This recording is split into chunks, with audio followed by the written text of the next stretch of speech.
Assalamualaikum warahmatullahi wabarakatuh. Halo teman-teman, perkenalkan kami dari kelompok 1 yang terdiri dari 6 orang. Perkenalkan saya Ayu Ariana Putri sebagai pembicara.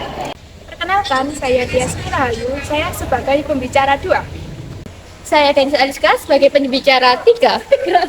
Saya Salsabila Salviani Putri sebagai pembicara 4. Perkenalkan, nama saya Nur Fadila, saya sebagai pembicara kelima.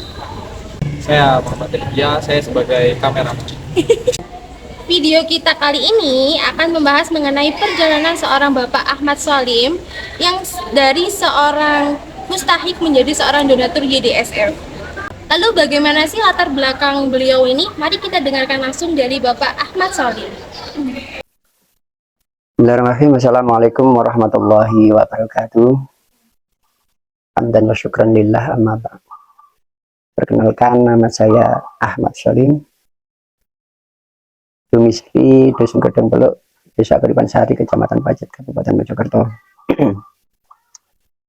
Di sini saya adalah seorang donatur YDSF saat ini, yang saya awali dari tahun 2004 ketika menjadi donatur setelah mendapatkan manfaat dari bantuan dari YDSF.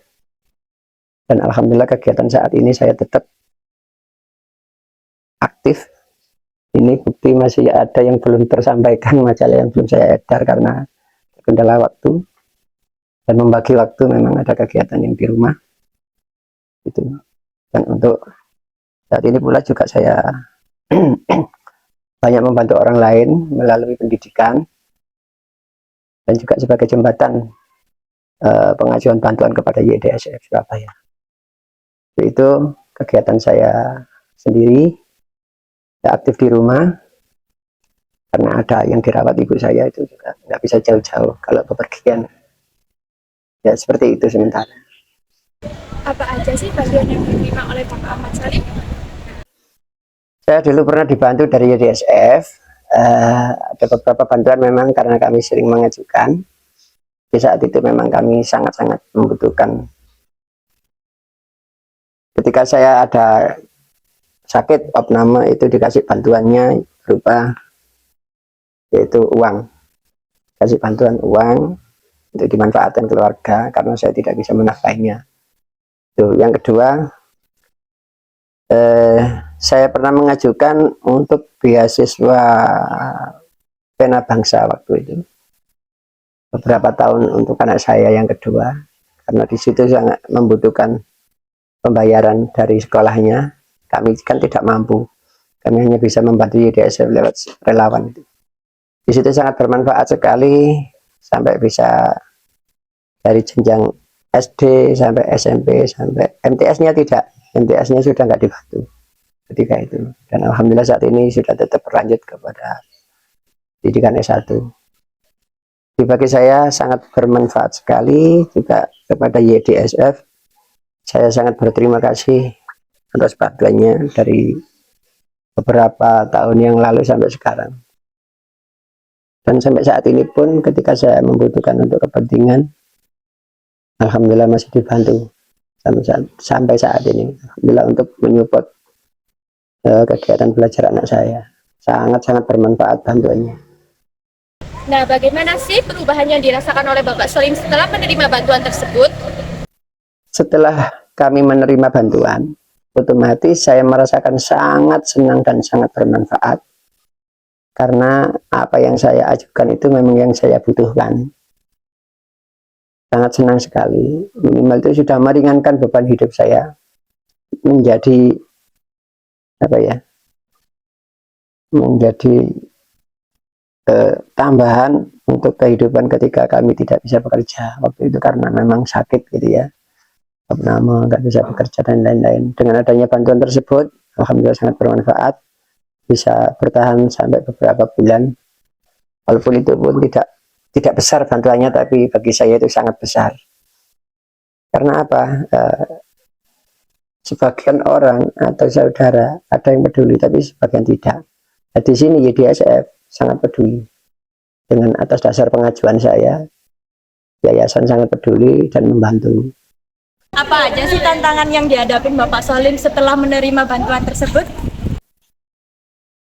Sampai akhirnya saya ketika mendapatkan kesulitan di tahun 2014, ini kan saya punya motor ceritanya. Saya punya sepeda motor, saya itu saya jual untuk pembuatan TPG. Saya pinjam ke ponakan, anaknya kakak itu. Bertahun-tahun saya pakai motor tersebut. Saya pakai sehingga dalam perjalanan saya itu mengalami kecelakaan patah tulang ini sampai saat ini 2011 sampai sekarang ini masih ada besinya dikasih baru. Dan saya takut untuk dilepas karena waktu itu penyambungan tulang ini hanya runcing banget, yang ketemu runcing, sisanya hanya ditempel gitu aja. Jadi saya kurang pede, saya biarkan seperti ini. Di situ juga saya mengajukan bantuan dari YDSF karena saya tidak bisa bekerja, tidak bisa menafkahi istri dan anak-anak. Otomatis saya mengajukan terus terang ke sana, dan alhamdulillah di ACC untuk bantuan beliau sangat bermanfaat karena sangat meringankan untuk keluarga saya. Bagaimana sih perjalanan Pak Solim ini yang awalnya mustahik bisa menjadi muzaki? Dimulainya saya menjadi donatur, dan setoran waktu saya itu dulu hampir 4,5 juta dari tagihan dari kawasan 13 kecamatan di Kabupaten Mojokerto. Ada yang donasinya 5.000, 10.000 di beberapa kecamatan. Tetap saya samperin, saya ambil karena saya ingin berbagi di situ. Nah, di tengah-tengah perjalanan saya menjadi donatur dan menjadi relawan itu, saya banyak pengajuan di YDSF untuk kehidupan pribadi. Ketika kami mempunyai masalah sakit itu saya mengajukan, alhamdulillah dibantu dan sangat bermanfaat karena sangat meringankan beban. Waktu itu rumah saya masih hanya batu bata keliling dan beralaskan selasar tanah. Itu dari 2023 sampai 2015 itu baru mulai bisa ini dikasih plester apa nih, dikasih bukan dilepo istilahnya itu, dirapat ini dikasih.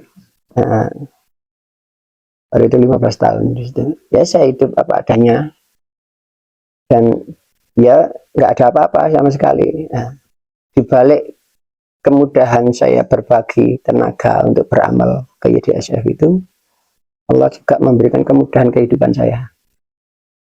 Alhamdulillah keberkahannya saya nikmati dengan keluarga sehingga bisa untuk mengantar pendidikan anak saya sampai S1 yang pertama. Dan yang kedua ini juga semester 4 di Kediri, yang alumni yang pertama itu di UINSA Surabaya. Tadi ini sudah bekerja dan pulang di pondok Bunyai Maskur, yaitu Bunyainya itu kakak dari Ibu Khofifah Indar Parawangsa. Sampai saat ini tetap aktif di kegiatan tersebut. Dan beberapa bantuan yang saya terima dari YDSF, yaitu dari sisi saya pribadi berbentuk materi ketika kami memang sangat membutuhkan karena kami tidak berdaya. Gak ada bantuan untuk masyarakat sekitar. Nah, dulu ketika tahun 2000 kurang lebih 2011 atau berapa ya, itu kita dijadikan percontohan, yaitu dari program YDSF komunitas usaha mandiri desa, namanya KUM. Di situ juga saya dulu dikasih pelatihan dan dapat sertifikat KUM, komunitas usaha mandiri desa. Jadi di sini pernah dibantu simpan pinjam juga berjalan beberapa tahun selesai. Terus lalu bagaimana pandangan dan pesan dari Bapak Salim untuk YDSF? Saran dari YDSF, saya berharap YDSF itu ya tetap selalu membantu mustahik yang membutuhkan, karena setiap orang yang mengajukan itu pasti orang yang membutuhkan. Ya, untuk YDSF setiap ada orang mengajukan itu pasti orangnya sangat membutuhkan. Jadi mohon untuk pihak YDSF untuk mengkaji dan mensurvei dan mengklarifikasi agar tepat sasaran bantuannya. Dan yang jelas setiap permohonan itu pasti sangat membutuhkan. Sekian dari kami. Wassalamualaikum warahmatullahi wabarakatuh. Bye-bye.